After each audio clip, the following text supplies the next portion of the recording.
ఒకటి బాగా గుర్తుపెట్టుకోండి, మనకు విలువ లేని చోట మనం అస్సలు ఉండకపోవడమే మంచిది. పాము పడగ నీడలో బతకాలనుకోవడం ఎంత ప్రమాదమో కొందరి మనుషులతో ఉండడం కూడా అంతే ప్రమాదం. పైకి కనిపించరు కానీ లోపల చాలా విషం ఉంటుంది. జీవితం అనే పుస్తకంలో తప్పు అనేది ఒక పేజీ వంటిది. కాబట్టి ఒక పేజీలో జరిగిన తప్పు కోసం మొత్తం పుస్తకాన్ని వదులుకోకూడదు. ఈ రోజుల్లో డబ్బు ఉంటేనే ఎవరి మీదైనా ప్రేమ ఆప్యాయత. డబ్బు లేకపోతే 5 నిమిషాలు కూడా మాట్లాడలేని మనుషుల మధ్య ఉన్నాం. రక్తాన్ని చూసి భయపడినోడు యుద్ధం చేయలేడు. అలాగే కష్టాన్ని చూసి భయపడేవాడు జీవితాన్ని అనుభవించలేడు. జీవితం యుద్ధం రెండు ఒకటే. భయపడితే రెండిట్లోనూ ఓటమే మిగులుతుంది. ఎవరితో ఎంతవరకు ఉండాలో అంతవరకే ఉండాలి. అందరూ మన వాళ్ళే అనుకొని వారి మంచి కోసం ఏదైనా చేస్తే చివరికి మనమే చెడ్డవాళ్ళం అవుతాము.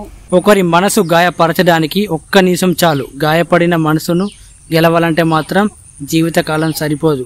కాబట్టి ఒకరిని ఒక మాట అనే ముందు బాగా ఆలోచించుకోండి. కాలం మారుతుందో లేదో తెలియదు కానీ మనుషులు మాత్రం ఖచ్చితంగా మారుతారు. మనం ఉన్నప్పుడు ఒకలా, మనం లేనప్పుడు ఇంకోలా. ఎవరిని నమ్మాలో ఎవరిని నమ్మకూడదో తెలియట్లేదు. సహాయం కోరి వచ్చిన వారిని ఎప్పుడు చులకనగా చూడకు. నీకు ఎప్పటికైనా ఇతరుల అవసరం వస్తుందని మర్చిపోకు. పూర్వం రోజుల్లో మనుషులు రాళ్లతో నిప్పు పెట్టేవారట. ఇప్పటి రోజుల్లో మనుషుల మాటలతోనే ఏకంగా తగలబెట్టేస్తున్నారు. ఈ రోజుల్లో అయిన వాళ్లకు అప్పు ఇచ్చి శత్రువులు అవడం కంటే అడిగినప్పుడు లేదని చెప్పి వాళ్ళ దృష్టిలో మనం ఎల్లప్పుడూ చెడ్డవాళ్ళుగా ఉండడమే మంచిది.